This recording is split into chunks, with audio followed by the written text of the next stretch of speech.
কক্সবাজার ১ চকরিয়া পেকুয়া সংসদীয় আসনে বিএনপির মনোনীত ধানের শীষের প্রার্থী ও দলের স্থায়ী কমিটির সদস্য আলহাজ সালাউদ্দিন আহমেদ আজ ডিসেম্বরের ৬ তারিখ শনিবার দিনব্যাপী ব্যাপক গণসংযোগ করেছেন।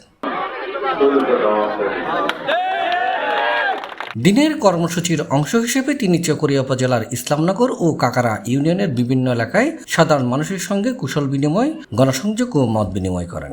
বিএনপির নির্বাচনী ইশতেহার বাস্তবায়নের মধ্য দিয়ে এদেশের মানুষের অর্থনৈতিক মুক্তি হবে, গণতান্ত্রিক মুক্তি হবে, শক্তিশালী গণতান্ত্রিক রাষ্ট্র বিনির্মাণ হবে, সংসদীয় ব্যবস্থা আমূল একটি বৈপ্লবিক সংস্কার হবে, বাংলাদেশের সমস্ত গণতান্ত্রিক প্রতিষ্ঠানগুলো বিনির্মাণ হবে, সাংবিধানিক প্রতিষ্ঠানগুলো বিনির্মাণ হবে, গণতন্ত্র শক্তিশালী ভিত্তির উপরে দাঁড়া হবে এবং তার মধ্য দিয়ে সেই প্রতিষ্ঠানগুলো গণতন্ত্রের রক্ষা কবচ হিসেবে কাজ করবে ইনশাআল্লাহ।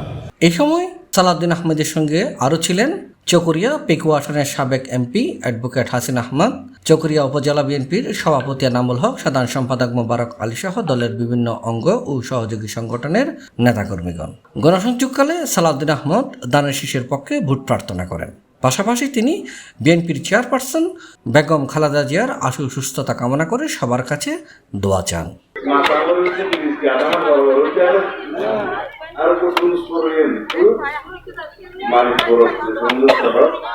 এ সময় এলাকাবাসীর সঙ্গে তিনি দেশের বর্তমান রাজনৈতিক পরিস্থিতি, গণতান্ত্রিক অধিকার ও জন অধিকার পুনরুদ্ধারে বিএনপির ভূমিকা নিয়ে কথা বলেন। জনগণের কাছে তিনি ন্যায়ভিত্তিক সমাজ, সুশাসন ও উন্নত কক্সবাজার গড়ার অঙ্গীকার ব্যক্ত করেন। CTG post, Chittagong.